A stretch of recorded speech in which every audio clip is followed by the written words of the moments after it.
ये सारी चीज़ें हमारे ये शिक्षण पद्धति का पार्ट है हमारे संस्थान में, और दुनिया देश में कई जगहों पर इस तरह की पद्धतियों को अपनाया जाता है।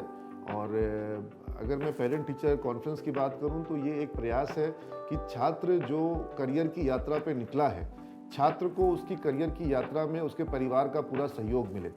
छात्र जो मेहनत कर रहा है, छात्र जो प्रयास कर रहा है, परिवार उसकी अहमियत को समझे, और जब परिवार का सहयोग रहता है, उत्साहवर्धन रहता है, तो छात्र की तरफ से भी प्रयास जो है वो बढ़ जाते हैं। और जब परिवार ज़्यादा अपेक्षा करता है, मैं तो आज पेरेंट्स को कह रहा हूँ कि अपने बच्चों से ज़्यादा एक्सपेक्टेशन करिए, क्योंकि जब आप ज़्यादा एक्सपेक्टेशन करिएगा तभी स्टूडेंट ज़्यादा डिलीवर करेगा। अगर आप उससे अपेक्षा ही नहीं करेंगे, कई बार अभिभावक कहते हैं कि हमको पता है तुमसे कुछ नहीं हो पाएगा।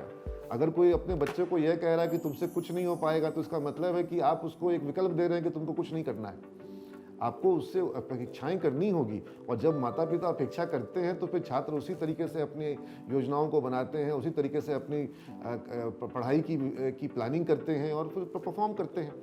तो जहाँ तक सवाल और ये एक मंच शिक्षकों और अभिभावकों के बीच में होना, एक प्लेटफॉर्म होना, ये बहुत आवश्यक है। और हमने देखा है जब जब हमने इस तरह के संवाद करवाए हैं, इसका बहुत लाभ हमें मिला है। और शिक्षकों के अंदर भी कर्तव्य बोध का एहसास होता है, अभिभावकों के अंदर और छात्रों के अंदर। तो ये एक माध्यम है कि जो बच्चा जिस अभियान पे निकला है, उसके इस अभियान को, उसके इस यात्रा को अहमियत देना, संस्थान में भी और घर पर भी, ताकि सभी जो ताकतें हैं, परिवार की ताकत, संस्थान, सब एक कॉमन लक्ष्य के लिए सब लोग मिल करके प्रयास करें।